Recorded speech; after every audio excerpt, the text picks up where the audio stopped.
excited because not only does he have a PhD, not only does he have an MD, not only are his, oh my gosh, I could go on and on and on about his criteria, but to actually have a conversation with a doctor, a medical doctor that is so renowned as he is, and have him completely understand holistic health and disease. And that is his emphasis, and I was so excited, and I am so honored to have Dr. Kaushal here. He's going to be talking about circulation. He's going to be talking about how it affects your brain. Afterwards, he's going to have a table back there. We'll have some information. So, without further ado, he's been working all day since early this morning and just literally finished up. Good evening, everybody. Good evening. So, thank you, Linda. Where is Linda? Oh, there she is. Thank you so much for inviting me. So, I'm a clinician scientist. I'm a MD, PhD person. I'm a retina specialist, and I'm also a biochemist. My other areas of interest include molecular genetics and also molecular biology as well. I was, for those, I see some friends and patients in the audience. For those of you who may not know, I was head of retina at University of Florida for many years. And for the new drugs in retina, we were the first people, or I was the first person to use them.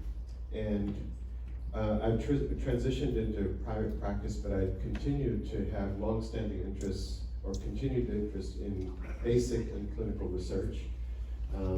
We have a set, or at least one, but hopefully a few more new clinical trials, first in the world, right here in the villages, that we're doing for patients with various retinal diseases. Now you're probably wondering, why is a retina specialist coming to talk to you about the brain, right? Well, it turns out the retina is part of the brain, okay? In fact, during the first trimester of pregnancy, the retina actually develops as an outpouching of the brain. And as such, it's an accessible part of the brain, and I'm going to show you how we assess the retina and how it's directly correlated to brain health and also microvasculature, right? Microvascular, or the tiny blood vessels in our body. Now I'm going to preempt myself by telling you some of the key take-home points right now. So it turns out, of all our blood vessels in our body, 99% are tiny blood vessels. Those found in our fingers, in our brain, in our retina, in our kidneys, in our toes. Only 1% are the large blood vessels. Those are the ones we're most familiar with, right? Aorta, the large blood vessels that supply the heart, the coronary artery blood vessels, right? But really, our health is controlled by these tiny blood vessels in conjunction. I just caught a tail bit of what Linda was saying. She was talking about some of these other aspects that control health, and we're going to touch on those. Now, so that's one point. The second point that I'd make to you right away is that these diseases, chronic disorders that we know of, Alzheimer's, Parkinson's, coronary artery disease, macular degeneration, glaucoma, diabetes, obesity, autoimmune disorders, they fundamentally are the same.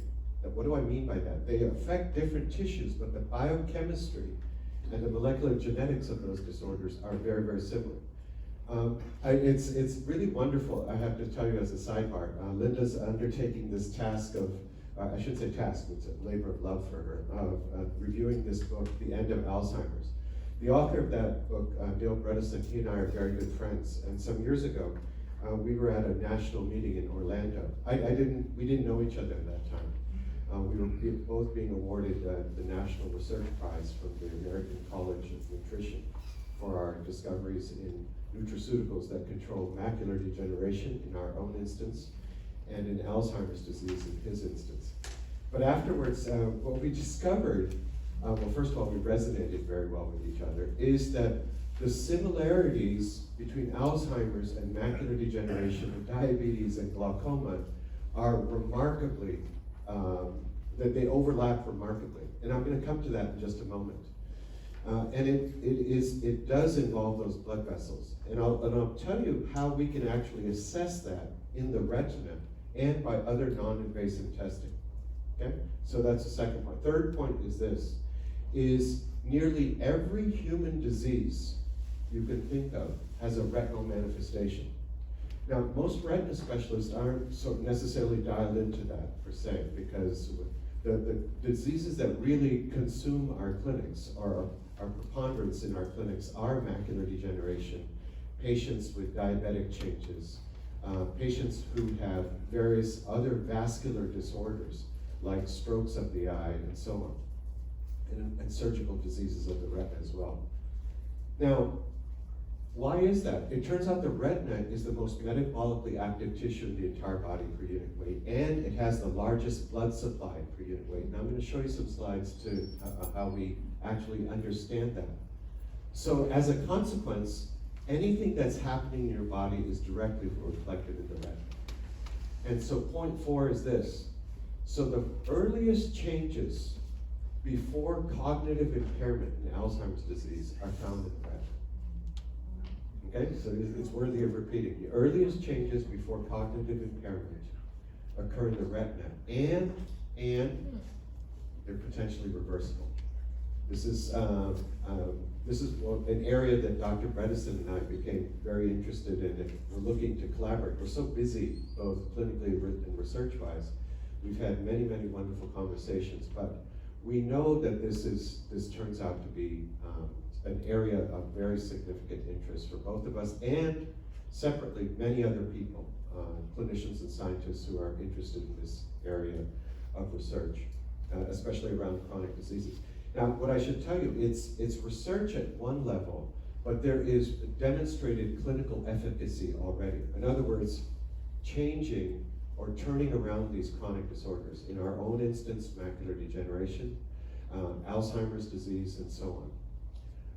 So that turns out to be very, very interesting. And I'm going to, at the end of this 45 minutes to an hour, I'm going to have a slide, and you're welcome to take notes. I think Linda may actually even have a copy of a couple of these slides. And it's a set of recommendations all of you should do starting tomorrow morning or even this evening. Okay? So that's hopefully to keep you in the seats till the end, right?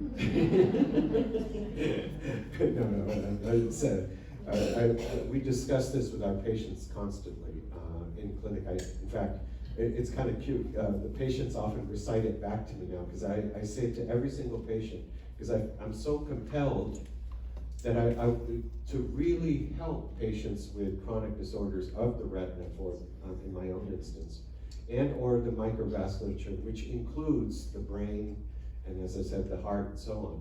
If we don't try to fundamentally change the biochemistry of what's happening in our body, you can never really resolve these diseases. And that's an important point, right?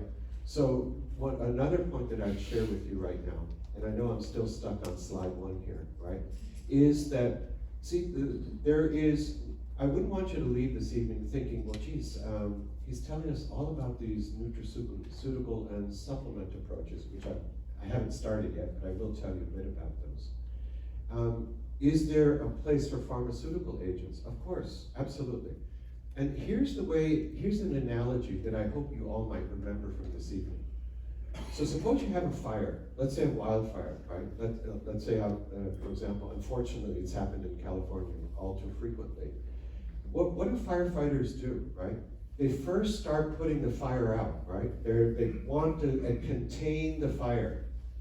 As simultaneously, they're also looking for the source that led to the fire, whether it's an oil spill, cigarettes, a undoused campfire, whatever the case may be, right? So there's a symptomatic problem, that is the problem of containing the fire immediately. The equivalent of that in modern medicine is the pharmaceutical agents we use. They're very powerful, but they're symptomatic relief. For example, right, if you have pain, right, you could take Tylenol, you could take Motrin, you could take codeine, you could take CBD oil, you could take morphine. But you haven't really treated the fundamental problem, right? What stimulated that pain response? And that's where it turns out Mother Nature is very, very effective in designing molecules that have been literally around for thousands upon thousands of years, right? Millions, really, right? And they turn out to have this amazing property biochemically, and I'm going to share a little bit about that in the context of blood vessel health. And it applies to, as I said, to all these chronic disorders, right? So this integrated, thoughtful approach of combining pharmaceuticals with nutraceuticals, myself and a group of our colleagues, and in fact, there was a national meeting not too long ago. I was blessed to be one of the speakers out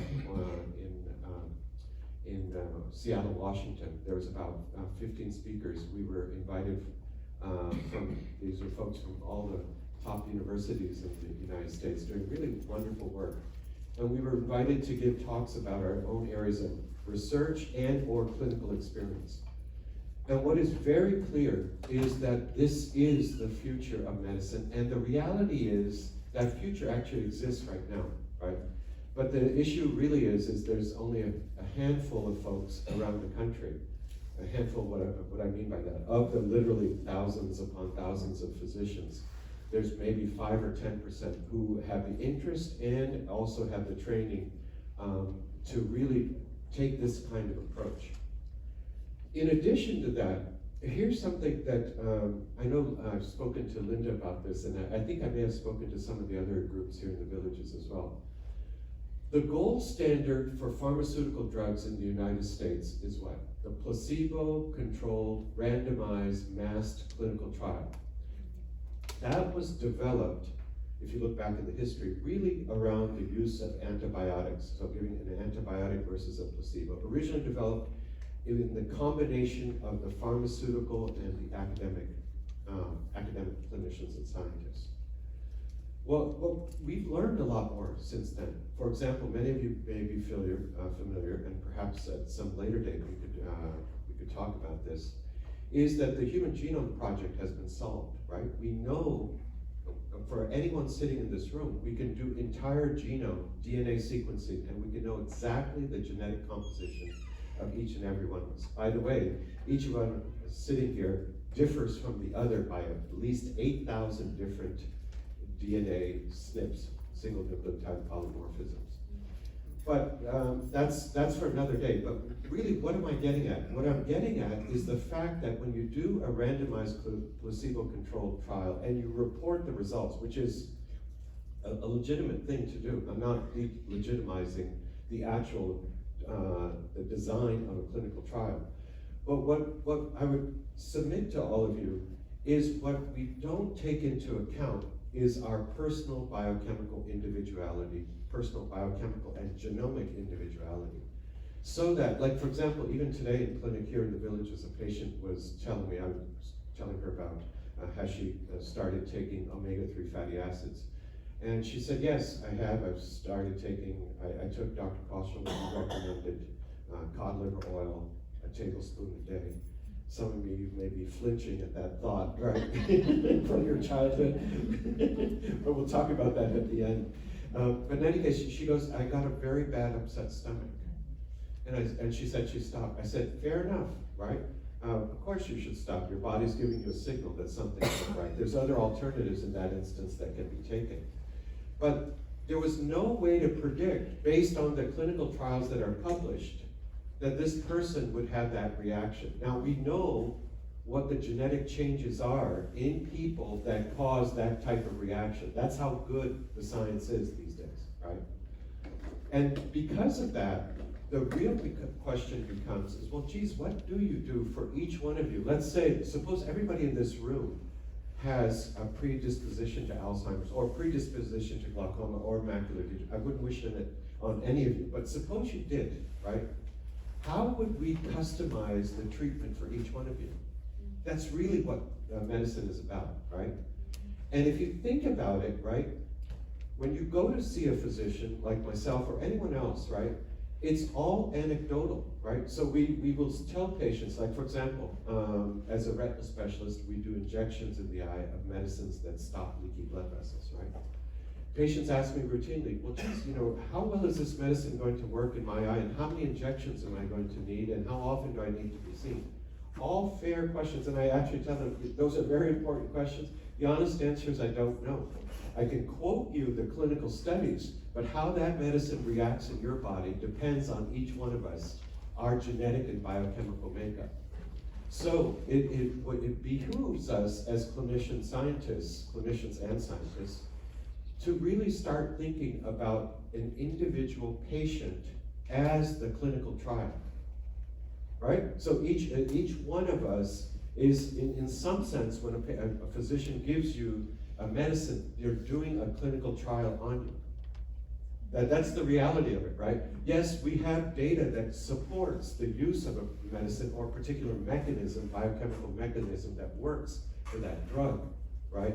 But how it interacts in your body remains largely unknown unless you have clinicians and scientists who have a deep interest and a desire to take on the voluminous task of collating all of this data, because it's a tremendous amount of data to look at, right? To look at genomic data, to look at metabolic data from a patient, and combine that with routine labs and say, geez, this is what we need to do in this instance, right? But that is where medicine is headed, right? In parts of this country, right, and in our own, I would say, humble way, we've begun that in the villages as well with our patients, to try to really personalize the treatment. And personalized isn't often, in some sense, it's used so often nowadays in medicine, it's almost trivialized because it's used so often. But it's really about identifying the individual changes that occur in our bodies, metabolic and genomic, and thereby provide the appropriate treatment. Okay? All right, so that was the advertisement. Let's start with the program. So I hope I at least maybe stimulate some thoughts in all of you, and perhaps you might remember some of these critical points that I've talked about, because that's a framework that has now begun to become not only accepted, right, and understood, but embraced by clinicians and scientists throughout the world, right? In fact, people are now for some of you, for example, who may be on Coumadin, here's a classic example. All of you should have genetic testing done, because we know there are certain, and if you are, you should at least ask or share with your primary care doctor, or internist, or cardiologist that, geez, this retina specialist told me about this, right? But the reality is, you should all be tested, and it's a test that's covered by insurance, to determine, because insurance companies recognize that, I'll tell you why they cover it. It's really to cover their liability, right? That's really why they cover it, not their goodness, as it were. I wish it was their goodness, right? They want to cover their risk liability, because there are genomic variants in our liver that determine how well Coumadin is processed, how well it's metabolized, and that turns out to be very important, okay? That's one example, right? I'll give you another example, then I really want to dive more deeply into what we want to talk about. But what I was trying to do is set up at least a framework for all of you to appreciate where I'm coming from, or where medicine is going, and in some instances has already arrived. Vitamin D. We all hear about vitamin D and the role of it. 80% of Americans are deficient in vitamin D3. Regardless of how much sunlight you get in Florida, most people in Florida are deficient in vitamin D3. Well, so lots of people take supplements, right? That's a good thing. You can't really OD on vitamin D3 per se. I'll tell you a little sidebar. The people who live in the tropics, who have quote unquote tropical levels of vitamin D3, upwards of 100 to 120, right? So on most lab tests, by the way, the range of normal vitamin D3 levels is 30 to 60 or 70. But those who have 100 to 120, they have no Alzheimer's. This is published literature. No Alzheimer's, no Parkinson's, no coronary artery disease, no macular degeneration, no diabetes. Right? I mean, that's just one nutrient. You can imagine they also have other probably wonderful things going on in their metabolism. That's something to think about. And the reason to think about it is not necessarily about vitamin D3 itself, but the principle that if we don't allow our bodies to be optimized in their functioning, then the chance of mitigating the chance of developing a chronic disease and or if you have it, stopping it and or reversing it. Yeah, so reversing is a real possibility, right? There is published work, Dr. Bredesen's own work on Alzheimer's, of reversing the changes associated with Alzheimer's disease, the cognitive impairment. Our own work on the reversal of certain forms of macular degeneration. If we catch it, we can flat out reverse the disease. Hypertension, coronary artery disease, other colleagues have published this elsewhere. Flat out reversal without a drug of prostate cancer. It's published, it's in the literature, right? It is possible to do this. And that leads me to the very last point. You can imagine I'm not a very passionate guy, but it's fun to share this because it's a way to really impact a lot of people all at once in a short period of time. Because as a clinician, I have the wonderful opportunity to see one patient at a time. But in a group like this, it's a chance to impact hopefully a lot of you all at once. So, given all that, the last point I want to make before I talk more specifically about the vasculature is this: it turns out there's about 40 to 41 essential vitamins and minerals that all of us require for our health and well-being. This number 80 pops up all the time in the literature. 80% of Americans are deficient in a set of those. Think about that. 4 out of 5 people sitting in this room have some deficiencies of the essential vitamins and minerals that are critical for optimal, not just maintaining health, optimal performance, right? So you can just imagine if that's the case, right? Then each and every one of us should be considering, at the minimum, right, taking a good multivitamin with a B complex. And we tell that to our patients all the time. I tell my own patients, they say, Dr. Kaushal, what about the ARADS preparation or Ocuvite? I said, why would I give you 6? Because that's what's in there, right, typically. Why would I give you 6 when you really need to be repleted of all 40, 41? And second of all, the clinical trials on the utility of using the ARAD vitamins really demonstrates no benefit in vision. It's a statistical effect. Yes, that's true in the published papers, but it has no direct effect on vision. Okay, so what it really is, and I'm not knocking this is American enterprise at its best. The companies that make it have marketed the bejeebers out of it, right? So we're inundated with it on television. By the way, we're the only country in the world that allows pharmaceuticals and or nutraceuticals to be televised or advertised. It used to be us in New Zealand, but it's no longer. Okay, now I've shared all of that with you. Now here's what I want to tell you about really, and I'm going to skip some of this because I've covered it. I want to tell you about blood vessels. And I know some of you had heard me speak before, and Linda actually asked me to give a variant of the talk that I had given before about blood vessel health. But here's where I want to start today. And it was actually in clinic today, and I don't want to embarrass my 2 friends, one who's a patient and another person who's in clinic, that I saw today. They were, I'd known them in the past, and they had come back to start seeing me earlier this year.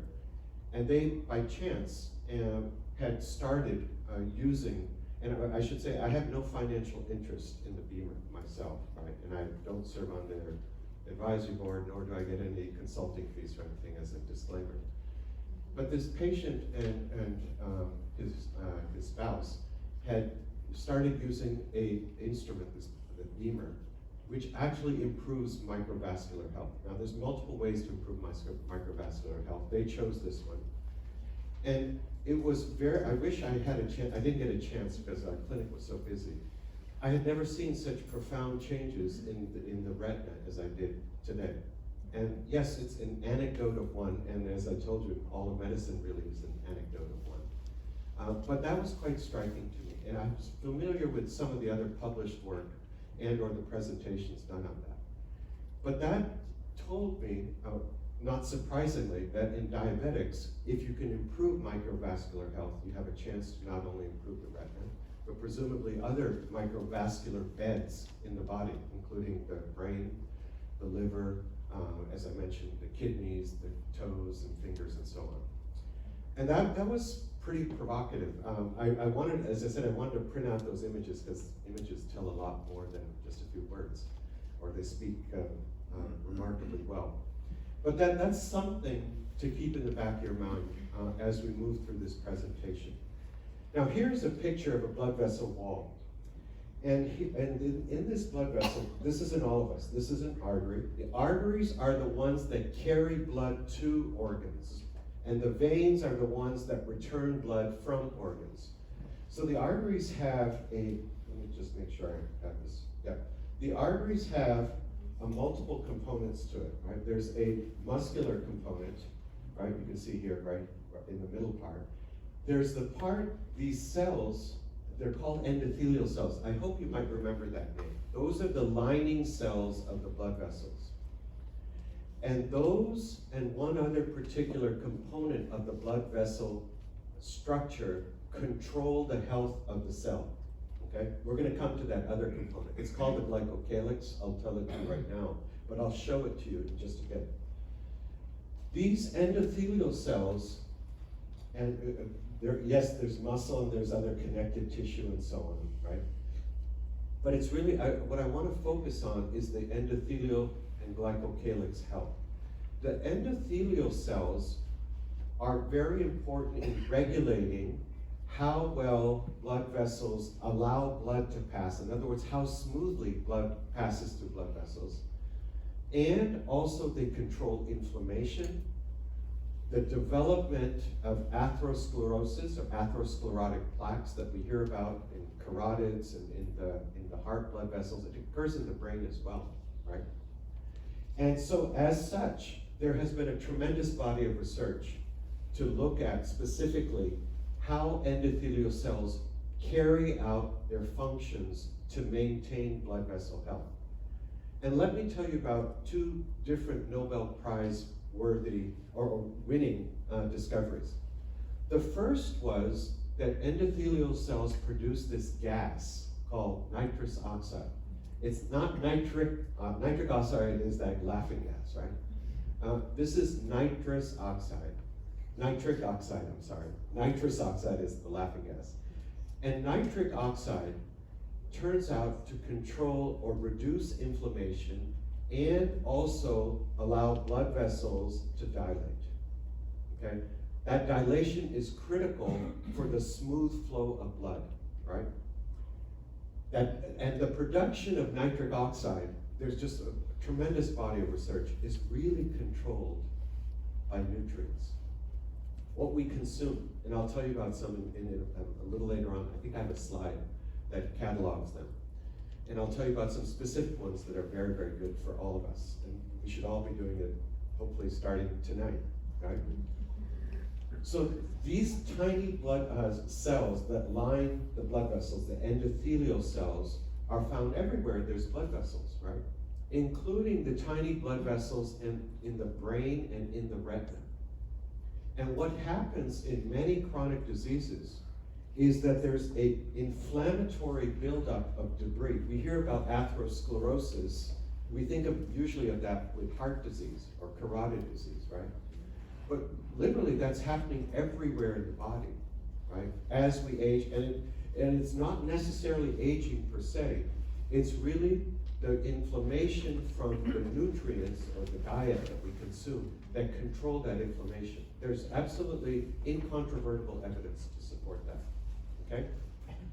And what we want to do is improve, so these cells they're kind of working overtime because they're inundated with profoundly inflammatory nutrients, or I wouldn't call them nutrients, but things that we consume, right? In fact, it turns out that the American diet is predominantly weighted towards inflammation. It didn't used to be that way. It's profoundly inflammatory diet. I'll tell you a little sidebar. I think about 20 years ago, it's a published paper from the folks at the University of Maryland School of Medicine. They took a bunch of healthy medical students and they took them to McDonald's and gave them Happy Meals, right? All of them. Well, it wasn't so happy for their blood vessels and their inflammatory markers. Their inflammatory markers and their blood vessel health precipitously decreased over a very short period of time, within a couple of hours, and it stayed down. In other words, the body was in an inflammatory state for over 24 hours after eating a Happy Meal. I mean, that's not that big a meal. It's a kid's meal, right? It's not the usual Big Mac, large fries, and a milkshake, right? That's something to be, I mean, it's something to think about. Now look, we all have our own, we enjoy food because it tastes good. And the way I describe it to patients, I love pistachio ice cream. I don't eat it every night, right? Maybe every 6 weeks or so as a treat, right? The same way, we should be tilting our diets towards an anti-inflammatory diet. We'll talk about what that means in the context of chronic diseases and blood vessel health. But coming back to this, so these endothelial cells are the critical cells that we want to protect. It turns out there are wonderful ways to directly measure the structure and function of endothelial cells non-invasively. In other words, you don't have to puncture something. As retina specialists, we're blessed because we can directly look at these tiny blood vessels. We can't see the endothelial cells per se, but we can see these extremely tiny blood vessels, which are essentially just endothelial cells without any of these other structures present. And in diabetics, we notice some of the earliest changes occur when there's ruptures in these tiny blood vessels, and that's exactly the same pathology that's happening in Alzheimer's disease in the blood vessels in the brain. The similarities between these chronic diseases, as I mentioned earlier, they're strikingly similar. It's just the organ tissue, the end organ is different. Maybe the brain, maybe the eyes, so heart, and so on. Now, I want to tell you another sidebar before I continue. And that is, I saw, actually Linda had it on her slide about sugar consumption, right? Well, type 3 diabetes is known as Alzheimer's disease now, right? And I'll tell you why. Even if you're non-diabetic, right, how the body metabolizes sugar is critical for all these chronic disorders and for our longevity, okay? Longevity means, what is longevity? Longevity means how long you live, right? But what we want to couple a lifespan with is health span. We want to be optimally functioning and living to the longest time, right? So as I described, I think previously, a little while ago, in another talk, see, most of us, or the general population, our health span, if you plot it on the vertical axis and on the x-axis, the lifespan, it decreases. It actually decreases like this. In other words, function starts decreasing more rapidly after age 50. Now, what you really want to do is you want to live like this, where your function is fantastic, or minimally declines, and then when you have to go, you have to go, right? That's the way we'd like to live, right? All of us, right? You don't want something that's preferably you wouldn't want to have something that's prolonged, right? It's when you go, that's it, right? So we want to optimize function and lifespan, okay? And it turns out one of the critical regulators of blood vessel health, and is a common theme in these chronic disorders, is the metabolism, or how our bodies dispose of glucose, whether you're diabetic or not diabetic. That's why Alzheimer's is called type 3 diabetes. Type 4 is known as, now in the literature, glaucoma, right? And we proposed, not that we needed more numbers, but we proposed type 5 diabetes is macular degeneration, okay? Because these are the biggies that affect vision and our overall health, or overall functioning, I should say. Yes, cardiac disease too, by the way, is controlled by how our bodies metabolize sugar. And why is it? It's because of endothelial cell health, right? These tiny blood vessels and their health. And so you ask yourself, well, geez, okay, that's great, you told us that. So why is it that we want to have a quote unquote low glycemic diet.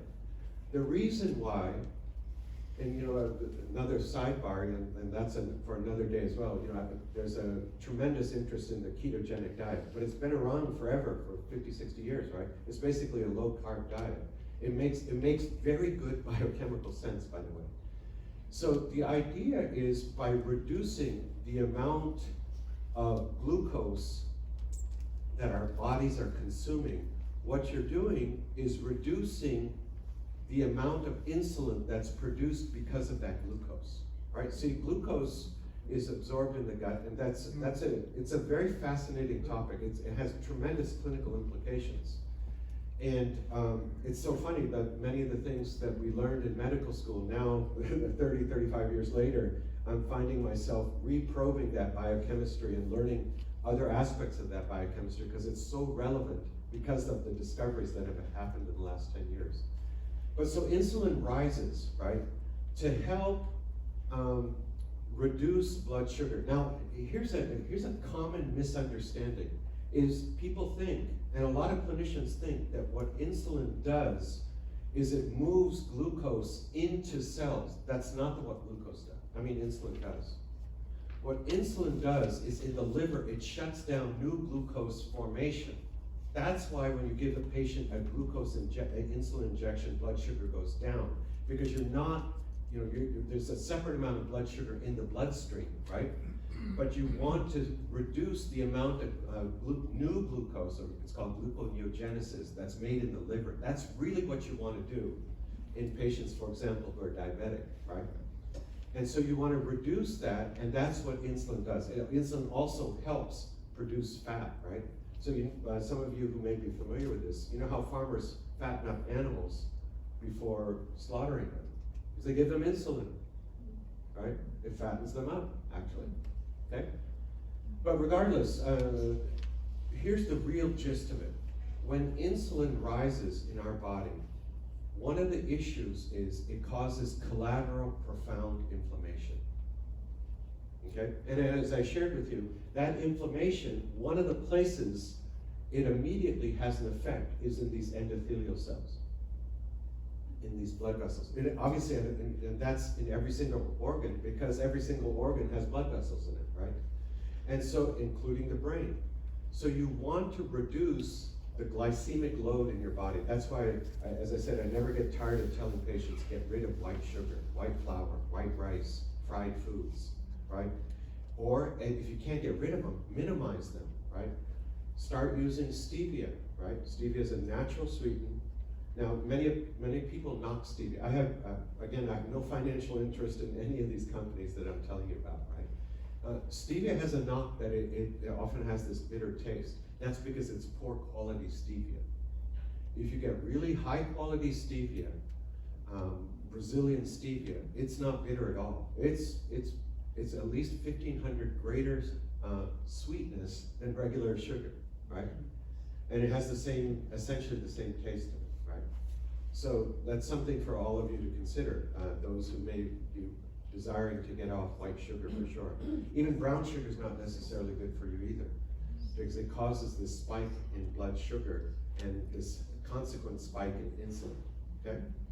And that insulin spike is what causes inflammation, and that inflammation leads to the deterioration of the function of these endothelial cells, and they constrict. And so to just finish the story, when they constrict, guess what happens? There's poor blood flow to that tissue, and that tissue becomes dysfunctional and or dies, okay? It can happen in any part of the body, right? Many of you may have heard of something called vascular dementia. It's extremely common. This is what vascular dementia is, right? In the retina, we see it ourselves. We can actually see these tiny blood vessels, and you can see where they become white. The reason why they're white is there's no blood flow in them, and we can directly assess that in the retina in patients. In fact, just as another point, there are now a whole series of, I told you about these studies about prior to cognitive impairment in the brain in Alzheimer's patients. We can detect changes in the retina that would predict that, right?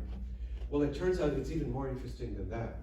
It goes the other way. If you see patients with macular degeneration, I would tell you, or I would share with you, it would be very important for your retina specialist, whoever that may be, is to consider referring you to a neurologist, or it doesn't take very long to do in clinic, do a mini mental exam on the patient to at least get a clue if there's any effect on cognition. There's wonderful tools. In fact, we acquired those, but we haven't used them regularly in patients. But the idea is to actually determine brain function, right? So what are the three aspects of brain function? So the three major aspects of brain function are executive function, right? How we make decisions. Speed of cognition, in other words, how quickly do you recognize the words or the letters, in this instance, on this slide, for example, or other objects in our visual world? How quickly, once you hear something, you recognize it? And that can actually be determined. And finally, the other major brain function is, of course, memory, right? There's short-term memory, intermediate, and long-term memory. And those can be assessed in clinic fairly quickly and quantitatively. And so, that idea that you can detect early changes in the blood vessels. So I didn't tell you what we were detecting as retina specialists to predict the development of macular degeneration. What we're looking at specifically is the very, very tiny blood vessels in the macula, that area of dead center good vision. There's now a whole series of papers published by wonderful colleagues at Duke and Moorfields Eye Hospital in London, and now a whole group of other people over the last, it's accelerated over the last couple of years in particular. That idea that you can predict the development by looking at the vasculature of the retina of what may happen in the brain, and then the vice versa, by looking at patients with macular degeneration, saying, hey, geez, we need to be looking at the brain. It turns out not only is the vasculature associated with macular, the change in vasculature is associated with macular degeneration, but also in patients with diabetic retinopathy and in patients with glaucoma. By looking at the blood vessel distribution in the retina, it's important for them to be evaluated for possible Alzheimer's disease. So that's something all of you can consider. If you haven't had it done, you should, right? Or you should be speaking to your neurologist or your general ophthalmologist, whoever it may be. Say, geez, I learned something interesting. Could you please help me perhaps pursue this a little bit further, okay? All right, so, any questions so far? Yes? You keep referring to Alzheimer's. Is everything that you're saying specific to Alzheimer's, or is it all types of dementia, you know? Yeah, so this is, that's a complicated answer. It's a great question, very complicated. The question was, I keep referring to Alzheimer's, but is this generalized to all forms of dementia? The answer is, it's not completely known at this time, but we know the relationship of Alzheimer's to these particular changes in the blood vessels and in the body, for sure. Now, other forms of dementia like Parkinson's, for example, has... Yeah. You know, just ischemia. So ischemic dementia, which is a type of vascular dementia, that's what I was referring to. Yes, in that case, yes. Okay? All right. Now, here's the other part. So I told you a bit about endothelial cells, right? Remember, those are, just a moment, those are the lining cells of the blood vessels, right? Now, in all of us, there's this goo, okay? On top of those endothelial cells, right? That's the medical term, goo, right? Right. And that biofilm is called a glycocalyx. And it literally looks like this, right? It's quite remarkable. So just to orient you, see this little fine circle here? That's the endothelial cells. And these hair-like projections are the glycocalyx. That glycocalyx is partially produced by endothelial cells, but also other cells within the blood vessel and in the cells that are passing through the bloodstream itself, okay? Those two components appear to be critical in the overall health of all our tiny blood vessels, for that matter, our large blood vessels too, but particularly our tiny blood vessels everywhere in our body. Okay, there's a question over here before I go on. Yes, please. Is it true that all oil that you digest is helping destroy the endothelial cells, and oil is bad for endothelium? The question is, are oils bad for endothelial cells? And that also is not a simple answer, okay? There are certain oils that are very good, like the omega-3 fats, right? Fish oil, cod liver oil, right? And then there are other oils that are pro-inflammatory, right? And then we can talk, we run this once a month on a Saturday, it's a group visit. And we actually had, I do it just as a labor of love. We do it in our village's clinic. We started doing it for about an hour. We end up now typically 2 to 3 hour discussion. And it's a deeper or more expansive discussion on various topics that I'm touching now and others. But we had one whole 3 hour session on the role of various oils in overall health. So it's a more involved answer, but the simple answer is consuming omega-3 fats is very, very good for us, and getting rid of omega-6 fats is incredibly important for us. Where are omega-6 fats in our diet? All processed foods are loaded with omega-6 fats, right? Be it the bag of potato chips, right? Twinkies. Right. My wife was kidding me this weekend. She goes, "How come as a kid you like Twinkies?" Because I told her I liked Twinkies when I was a kid. I said, "I don't know. It's a weird texture right in your mouth." Right? But anything that's processed or in a can with a label on it is profoundly inflammatory. Right? So you want to eliminate that. Any foods that are deep fried, right? Not a wok, like in a wok, like in a Chinese wok, right?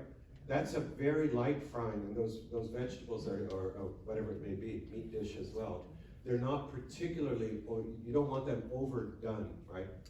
But deep fried foods are profoundly inflammatory, right? Especially, when we moved here to Gainesville, we learned about people who love, fried chicken. Fried Snickers bars. Now that I never heard of, right? Until I moved to the South. That was a little different. Fried pickles. Okay, that's a little different. But in any case, those are the things that you can immediately do, this evening, to try to eliminate those out of your diet. Get the omega-6 fat, which is a type of oil too, right?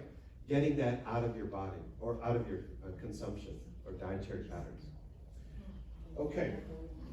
All right, so here's what I've told you so far, right? There are two particular aspects to blood vessels, right? There's more aspects, but two major aspects. The endothelial cells, right? The cells that line the blood vessels, right? And this glycocalyx, this hair-like goo, right? We know the biochemical composition of it. It's not really, it looks like hair only because when you fix it and process it and then put it on a slide like this to share, that's what it looks like. But in reality, it's actually having a sweeping motion, right? And it has very important biochemical effects. And there's very important ways that it can be modulated. In other words, improved. In fact, this glycocalyx, we know for a fact, it decreases in size. You don't want a small glycocalyx, you want a nice, thick glycocalyx, all of us. And you want nice, robust endothelial cells that function well and don't have any gaps in them, right? Because if there are gaps in those endothelial cells, then blood or inflammatory compounds from the bloodstream can enter there, and or white blood cells or other inflammatory cells can enter there. And that's the beginning of atherosclerosis, right? And so that leads me to another point. So when we think about Alzheimer's disease, excuse me, or macular degeneration, or many of these other chronic disorders, central to what's happening is changes in those blood vessels, and central to what's happening in those blood vessels is endothelial dysfunction and glycocalyx dysfunction, right? And this doesn't simply apply to diabetics, right? People always think, well, geez, that must be in diabetics, because people think of diabetes as a vascular disease. It is, but these other chronic disorders have that component clearly. It's well established. When I first started appreciating this about 5 to 7 years ago, it was quite interesting to me because I would, as a retina specialist and a biochemist, you know, there's a tendency in science to think just about the problem in front of you, how you can reduce that particular experimental problem to the most simple elements without considering what else is happening, because that's how you make discovery, or mechanistic discovery. In other words, understanding each step, what leads to a particular disease or process. But in reality, that's not the way Mother Nature works, right? Because there's multiple things impinging on what's happening, whether it's at the level of the glycocalyx or the endothelium, or the cells of the retina, or the cells of the brain, or the cells of the heart, right? So you have to think in some sense as a scientist in the totality of what may be happening, even though you may be studying one particular aspect of that particular biological process or disease. Okay? All right. Now, so this is basically what I've already told you. Now, here's the next point, and I don't think I have a slide for this. I should for the future. Both of these, endothelial dysfunction, right, or the health of endothelial cells, and the glycocalyx can now be quantitatively and reproducibly measured non-invasively, right? That's pretty neat, right, if you think about it. So let me give you another short, a quick little sidebar for the moment. So what does a clinician do? A clinician measures structure and function. Hopefully they can measure it quantitatively. In other words, you can actually measure how much structure is present and measure, quote unquote, how much function is present, right? Whether it's a cardiologist, neurologist, a retina specialist, a nephrologist, orthopedic specialist, and so on, right? So the idea is, well, geez, what we're talking about is measuring function, right? So I told you these are cells. That's a structural thing, right? I just showed you there. You could see those components. But what you really want to do is measure their function. Because if you can measure the function reproducibly, accurately, right, and quantitatively, now you've really learned something about the system, right? In this case, we've learned about blood vessels. And if you can understand that and or identify what is healthy and what's not healthy, there's something you can do about it as well. There's plenty of things you can do about it, right? To help improve both structure and function. And that's the name of the game in all of medicine, right? Is improving structure and function, right?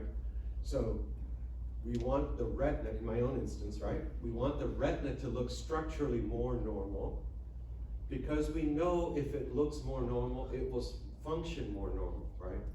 Now, I want to tell you another thing, right?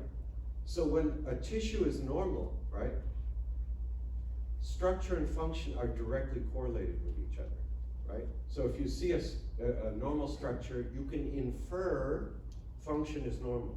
That's safe to do when the tissue is healthy.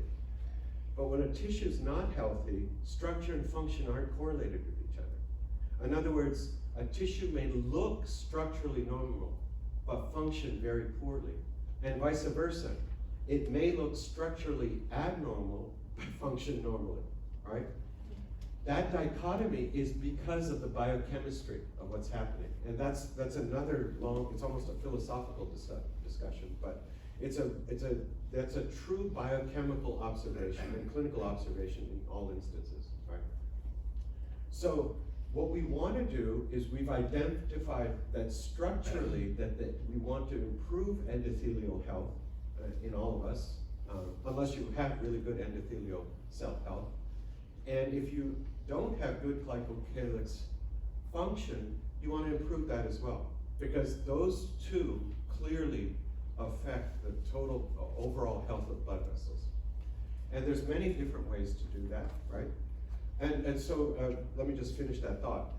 So the reason to do that, just to help connect those dots, is we want to mitigate against the development of chronic diseases. You name it, right?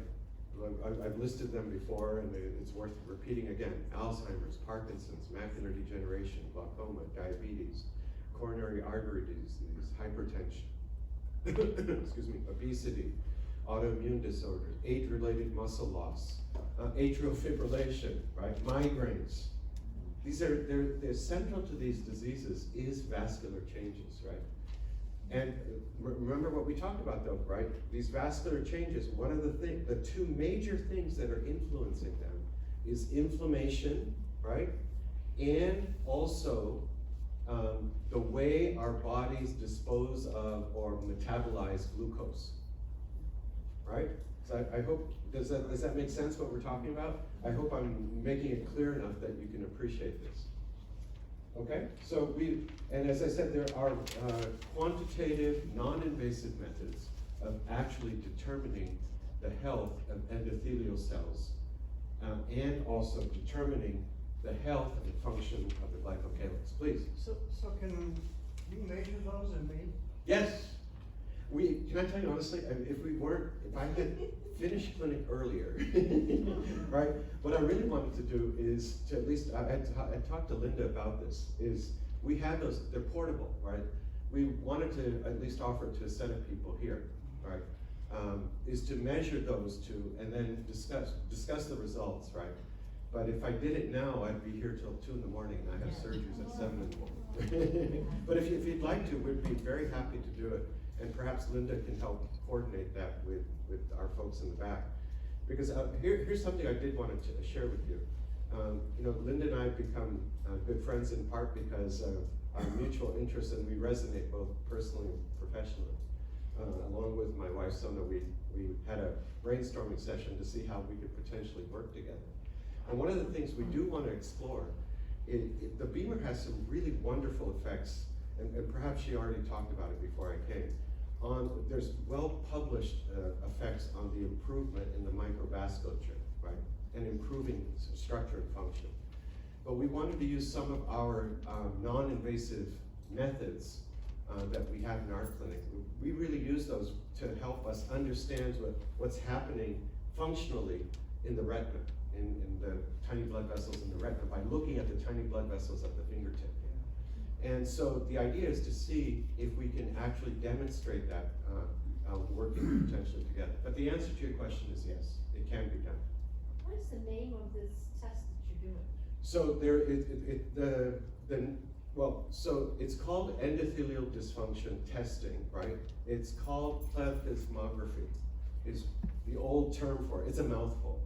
But what it really measures is the pulse wave in terms of endothelial function. It measures the shape and the height of the pulse wave of red blood cells going to the tip of the fingertip, right? And there's tremendous biophysics around this. It's been around, these tests have been around for about 40, 50 years, but only over the last 5 to 10 years have they actually been validated and developed into convenient tests that can be done in clinic.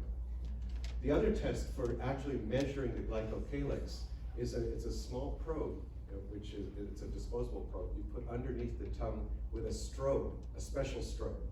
And you can, I'm going to show you some pictures of that, and you can actually count the number of tiny blood vessels, the micro blood vessels underneath the tongue, which reflects what's happening elsewhere in the body. Right? It's directly correlated to that. In fact, some of the major, so these tests that I'm talking about, so I've had a long end, as a retina specialist and as a biochemist, I've had a long-standing interest in these because, see, in the retina, we can see structure as I mentioned, but we can't determine the function of those blood vessels, right? So, because if you could, you'd have to actually take a biopsy of those. And if you biopsy the retina, as one of my friends, who's now a retired retina specialist, is you're taking away vision, right? So you can't do that. But this is the closest we can come at this point in time. Yes? Are you going to be doing that routinely in your office? Yes. We have them. It's just, with God's grace, our clinics have really grown, and what we're planning to do is offer it on a day when I'm not so busy in clinic. And because they're non-invasive tests, and they take a little longer than a clinic visit, right? So we would offer them on a day, like for example, when I'm in the operating room, so that we can schedule patients at a more relaxed pace, because the tests take about at least half hour, both of them to about a half hour together, okay? And then you have, we did it actually for, as I mentioned to you, we have this group visit that we do once a month. We actually have done testing on all the people in that group visit. And it was a lot of fun doing the test for them, and then actually sharing the results, and then telling them, okay, now look, this is what we need to do to help you. Yes, please. Are they covered by Medicare? And that's a great question. The answer is, they used to be. Isn't that weird? They used to be covered by Medicare, and they're not. That's a challenge. We are very careful about how we structure the price, and I don't like to talk about money in this context, but I will tell you, we are extremely, extremely reasonable compared to my colleagues around the country who do this type of testing. But that's really, because that was one of the first things I looked into clinically, right? And it's so bizarre that 15, 20 years ago, Medicare and commercial insurance covered these.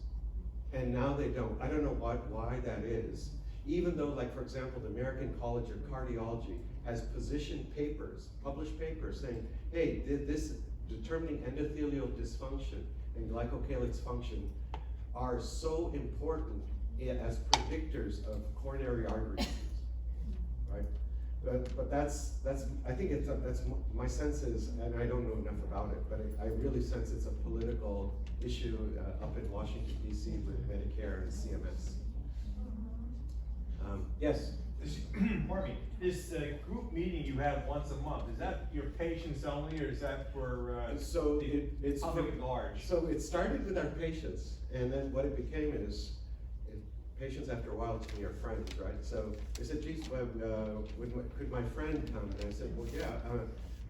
That visit is actually, believe it or not, this is interesting to come back to your point.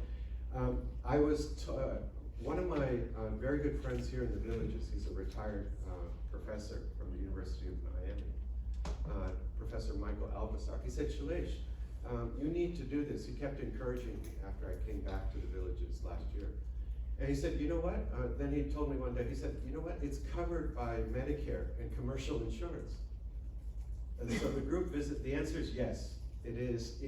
And what you have to, the person who participates, right, has to have at least 1 or 2 chronic disorders. It could be anything from obesity, lung disease, diabetes, macular degeneration, Alzheimer's, any of those that I've mentioned. And then it's fully covered by insurance.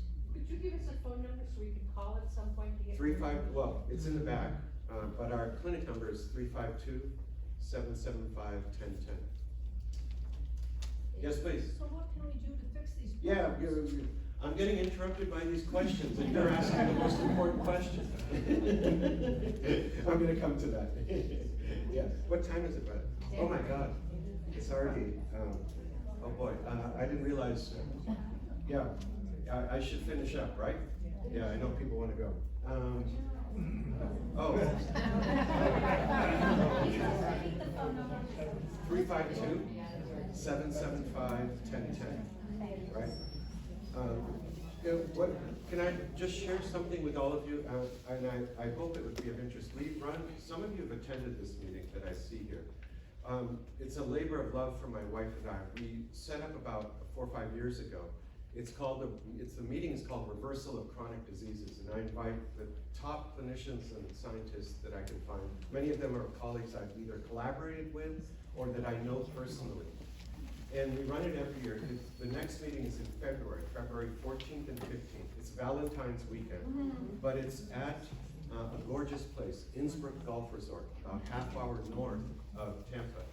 Some of the things that I'm talking to you about, like for example, around cardiovascular health, right?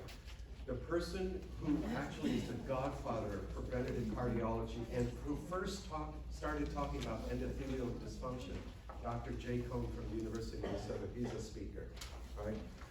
We have other, I mentioned the ketogenic diet, right? One of the people who's the real leaders in that field, he's coming. We have from University of California, San Francisco, Dr. Robert Lustig. He's a giant in the field of clinical obesity and the biochemistry of how high fructose corn syrup affects our livers, because the #1 cause of fatty liver and inflammation in the liver is high fructose corn syrup, and it's processed like alcohol. The reason why I should just share this with you is we did it really to create awareness in the villages. And that meeting has grown from 80 to 100. Last year we did it at Howie in the Hills. It was 250 people. And we'd love for, if any of you would like to attend, we've kept the price very, very reasonable. We have about 15 speakers. I'll tell you, when I attend a meeting with that quality of speakers, the meeting registration is anywhere from 1,000 to 1,500. And ours is 150, includes meals. So we want to keep you well fed as well. So we'd love for as many of you to come as you'd like. We have one of my very good friends, Bob Miller. He's a world famous clinical genomics person. He'll be coming and speaking again. But anyway, that's a place where you'll be able to take a deeper dive in these various aspects that I've touched on today from the people who helped discover it, right? And so we've had a lot of fun with this. One of the people who's also coming is Dr. Risto Vajdani. He loved our meeting so much last year that he's coming back to speak again. He's the one who's developed diagnostic testing for Alzheimer's disease. In fact, he collaborates with Dr. Bredesen all the time. So, but in any case, I think you may be getting the flyers for that and or other information. But anyway, I'm going to pass on some of this. This is what, maybe I'll show you a couple pictures. This is a picture of a retina, right? And for those of you who don't have the opportunity to look at a retina, this is the right eye, so the right ear is there, the nose is here. Here's the optic nerve. That's the cable that carries light information from the eye to the back of the head. Here is the set of major blood vessels in the retina, right? And this area here is called the macula. That's our area of dead center of good vision. And the very dead center of that is no bigger than the tip of a pen. And that's what all of us are blessed with to look at when you can read this slide. That's what we're using, okay? It's in this region, you can't appreciate it in this particular imaging modality or this kind of photograph, but it's in that region we can look at the tiny, tiny, tiny blood vessels and determine and predict which patients will go on to develop Alzheimer's disease. Okay, and there's methods to actually visualize those now. It's literally been developed over the last 4 to 5 years. Okay, so whoops, I'm going to wrong. That's the instrument we use. It's an automated instrument. So this is, for example, a patient with diabetes. You see these little spots of blood. Those are, remember I was telling you about those endothelial cells? If they're inflamed, they no longer are touching each other nicely. They separate, and blood can ooze out, and they can even develop little micro ruptures. That's what happens in early stages of diabetic retinopathy. There's micro ruptures, and those micro ruptures then can subsequently lead to inflammation and swelling of the retina, right? In fact, the #1 cause, by the way, of missed work days in the United States is diabetic macular edema, swelling in that area of central good vision from diabetes. Okay, so here's more severe diabetic retinopathy, and here's a patient who's had a stroke in the eye, right? This is profound endothelial glycocalyx dysfunction. This kind of stroke in the eye is exactly the same kind of stroke that occurs in vascular dementia in the brain. It just so happens in the retina, we can see it like this. In the brain, you have to go for, MRI, PET scan, or even MRI angiography to determine that. Now, how can you were asking how can you measure, there's no real name for the test, but the test is called, the instrument is called a max pulse. It's basically, some of you have seen those pulse oximeters, right? Well, it's the equivalent to that. This little tiny probe right here, you put on the finger, on the tip of the finger, and you record for about 3 minutes, and you can get certain waveforms that are associated with varying degrees of endothelial dysfunction, right? In fact, there's 7 different classes of waveforms that we identify as clinicians to determine that. In addition, I mentioned to you Dr. Jay Cohn from the University of Minnesota. He's the one who actually helped design this instrument and spun out a company that sells it. But this instrument actually can determine the stiffness of blood vessels. Remember I was telling you one of the key aspects in chronic, well, I haven't told you, I will now, is one of the aspects I did mention is that these blood vessels constrict. In other words, they don't have healthy nitric oxide production, that gas, from the endothelial cells, nor do they have a healthy glycocalyx, right? And as a consequence, these blood vessels stiffen. And when blood vessels are stiff, they're more prone to additional inflammatory changes and or ischemic changes. In other words, there's restricted blood flow and or outright occlusion, blockage of those blood vessels. That's really what a heart attack is, right? A stroke, a heart attack, stroke in the retina, so you can have a stroke in the kidney. It means blockage of a blood vessel. And the stiffening of the artery is a direct consequence of endothelial dysfunction. So you can measure that too, non-invasively. And this technology has been around for decades, but it's not used. And to answer your question, sir, this is another interesting thing. This used to be covered by Medicare as well.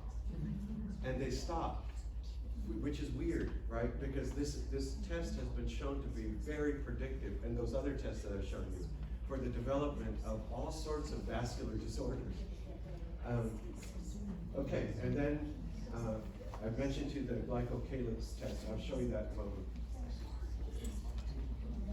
I want to try to finish up in the next 5-10 minutes, because I know you all have been sitting here patiently. I could keep chatting for another couple hours, but I don't know how many people would be here except me.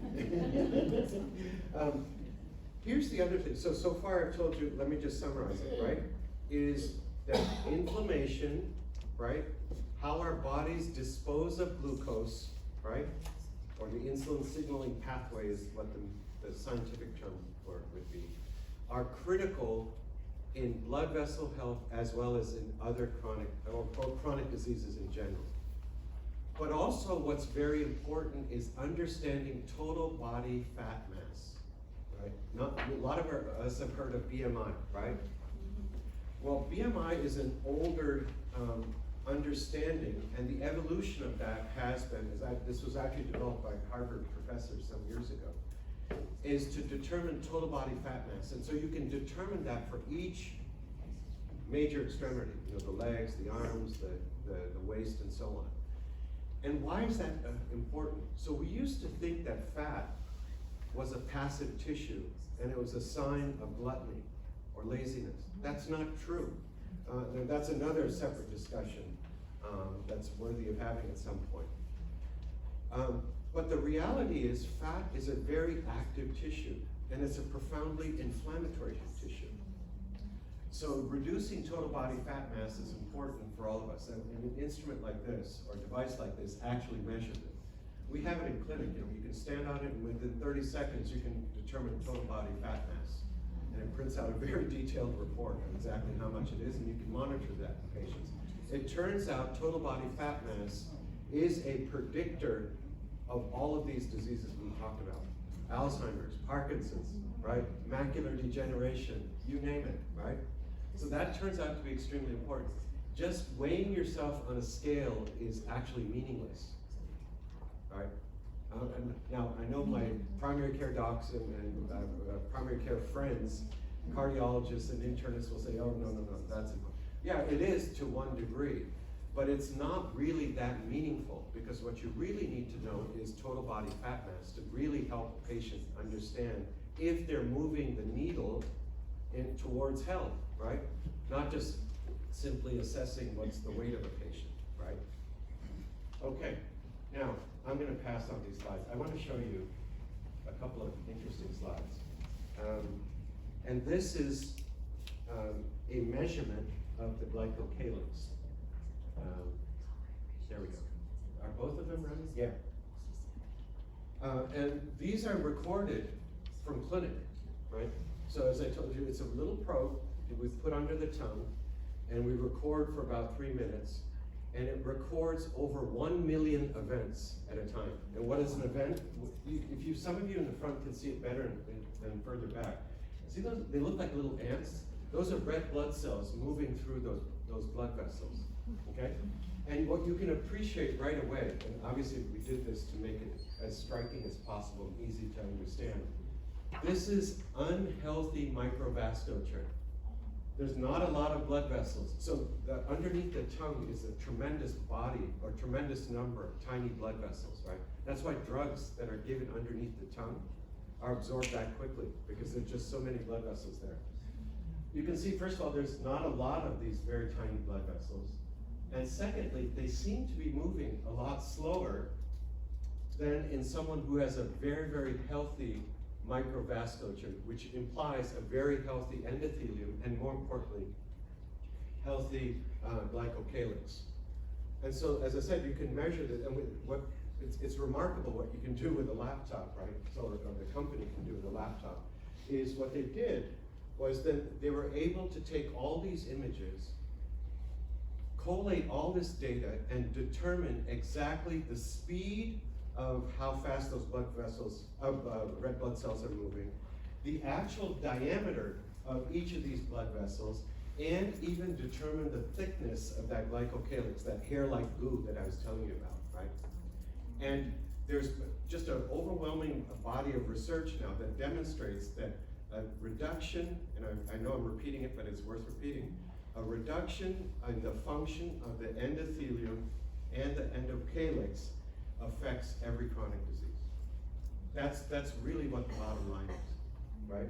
So you can really appreciate this. It's quite striking, and this is, as I said, these are clinical examples, right? This is folks just coming into clinic. All right, now, how do I go to the next? Would that be the same area in the tongue or different? Yeah, same area. Yes, yes. Okay, so let me, I'm really concerned about how late I'm running. Okay, people ask, what can you do? Now, this is a long laundry list. This is actually for a part of a talk that I've given to clinicians, right? But I'm gonna distill it all for you in just a moment. So this is all the wonderful things you can do. But here is really the essence of it, okay? Let me go back. We've talked about some of these already, right?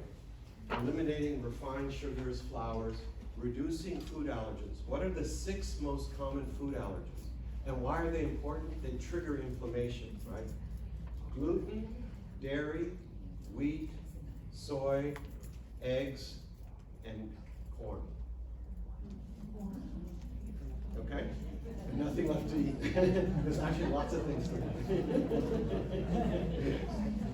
Okay, now all of you, we're all chuckling at one level, right?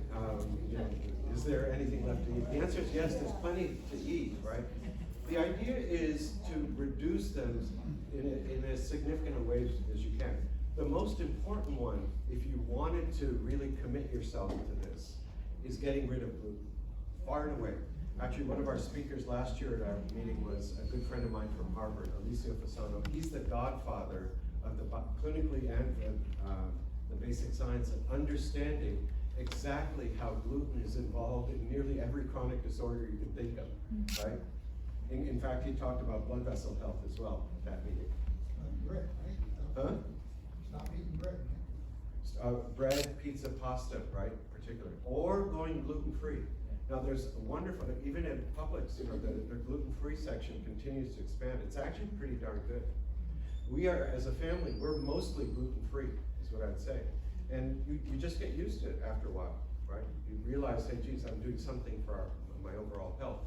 And so you commit yourself to that. Environmental toxins, right? So you heard, I know Linda was talking about mercury and so on. So those are toxins that we obviously want to limit. Many of us aren't aware of where they're coming from. Molds, for example, also, especially in Florida, mold is ubiquitous.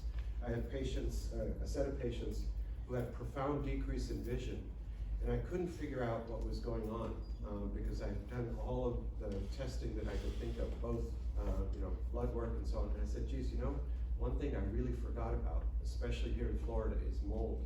Mold is a very big deal. And so getting a proper myco testing, the compounds that are produced by molds are called myotoxins. Getting myco testing done is important for patients with chronic diseases. Reducing trans fats for sure. And then here is you all can write this down, and I'll tell you a little bit more about it, each one of these, right? A good multivitamin with the B complex, we've talked about that already, but the B complex of vitamins drives down inflammation.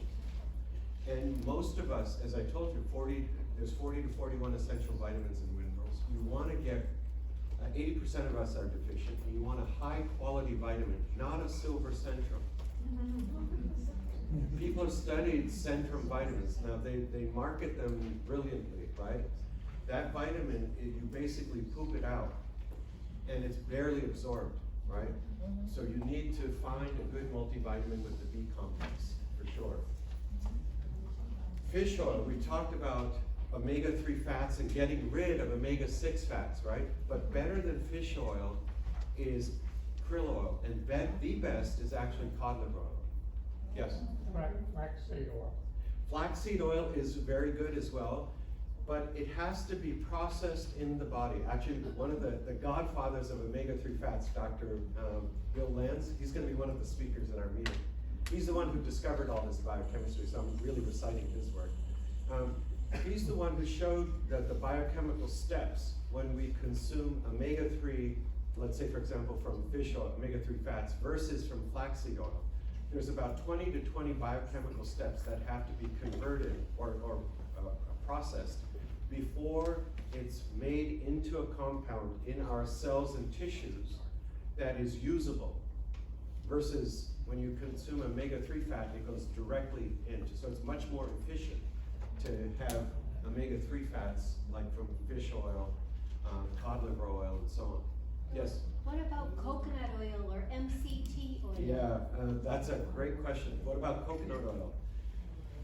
There's a lot of controversy around coconut oil. There's some people suggest it, and there's even evidence that the potential use of coconut oil or MCTs for treatment of cognitive impairment in Alzheimer's disease, right?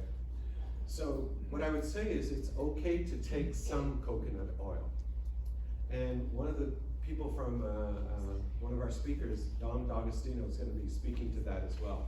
So a little bit is okay, but I would really concentrate on really increasing omega-3 fats, for sure. See, the concentration of omega-3 fats, the largest concentration is where? In the retina, per unit weight, brain, and heart, right? So those are the three of the major organs in our body. Where does olive oil sit? Yeah, so the question is, where is olive oil sit? Olive oil is okay, right? But you notice I didn't speak of it directly, right? So yeah, I would want to really consider taking as much omega-3 fats directly.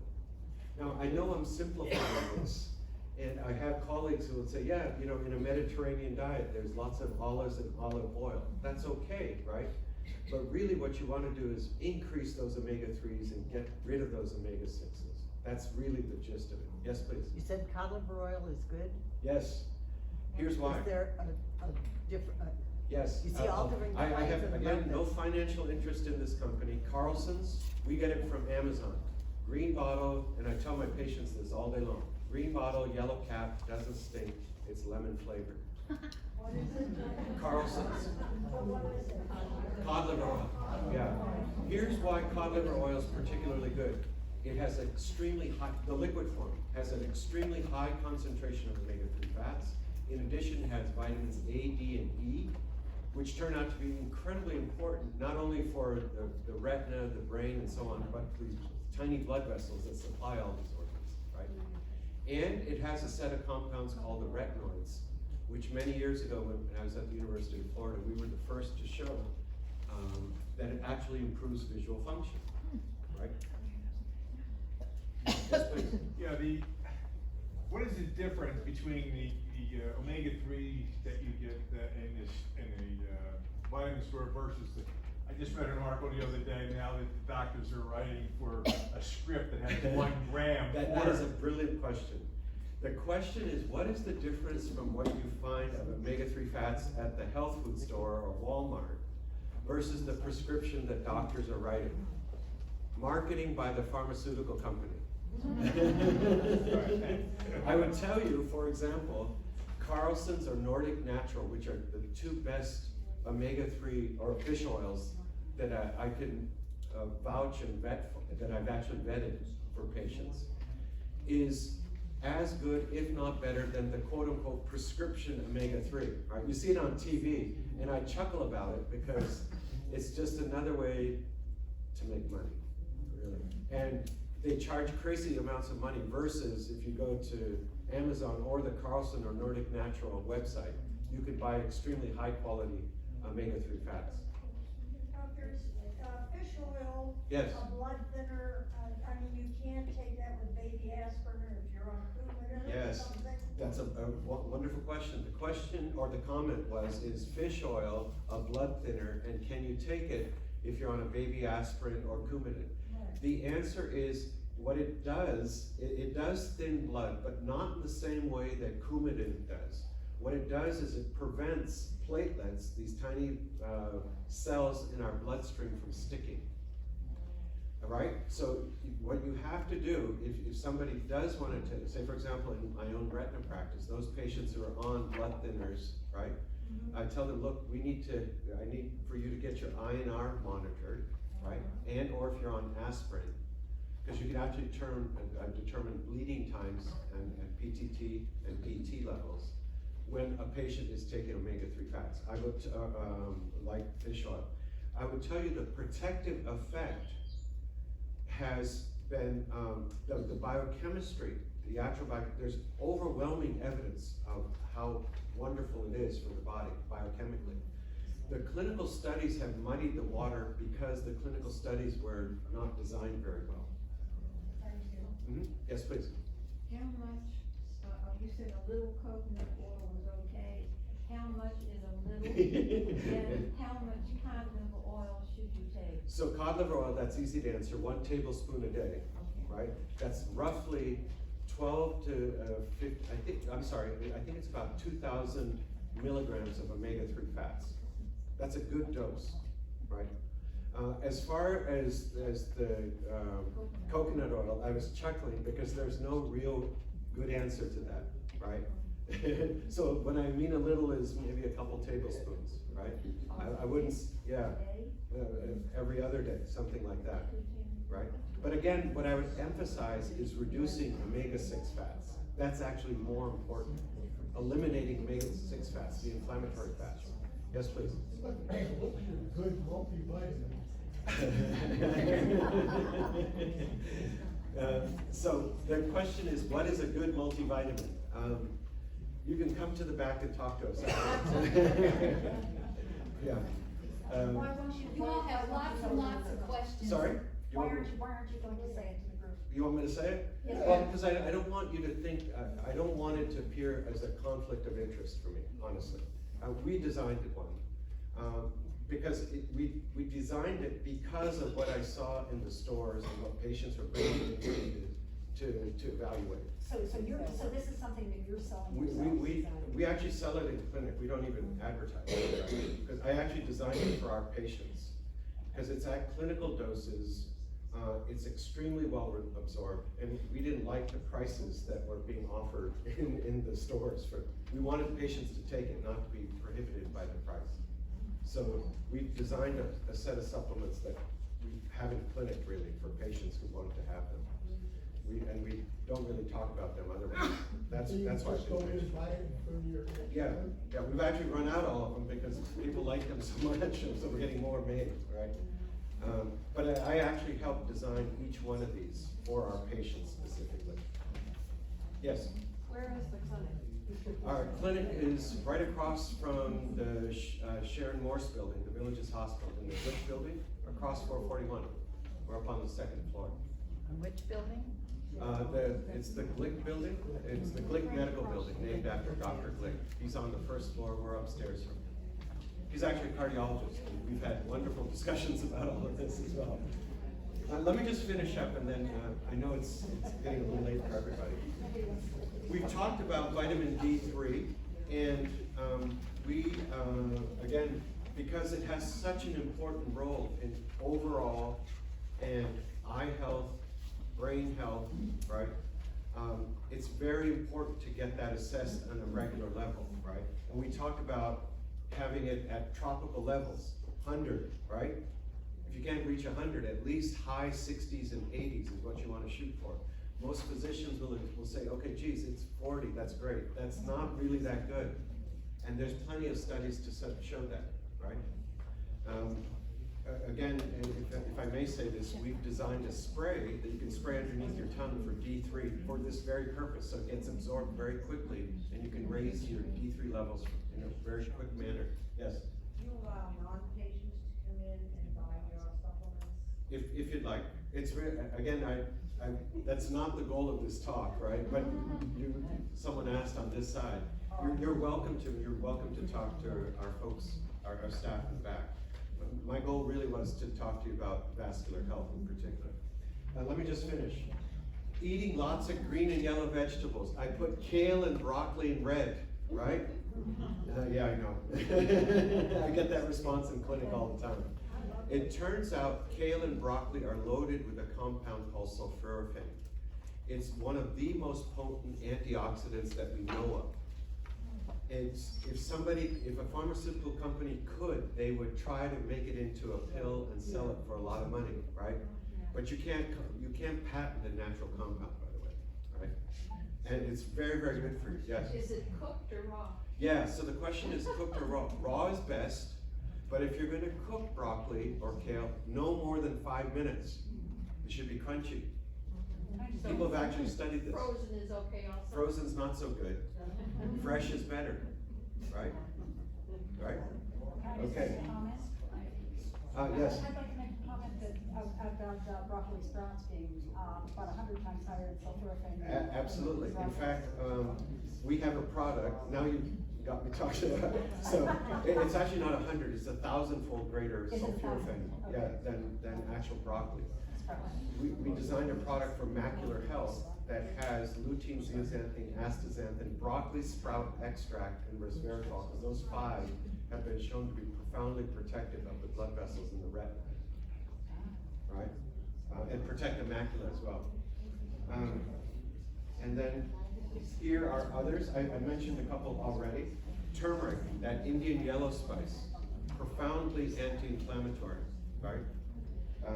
In fact, if we could, there's a set of us that who chuckled about it at meetings. If we could put it in the water, we'd put it in the water for everybody to consume.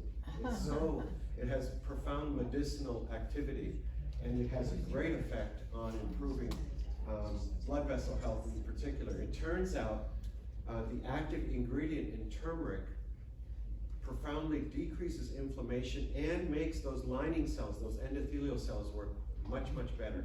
People have actually measured that function. And of course, exercise is always important for all of us, right?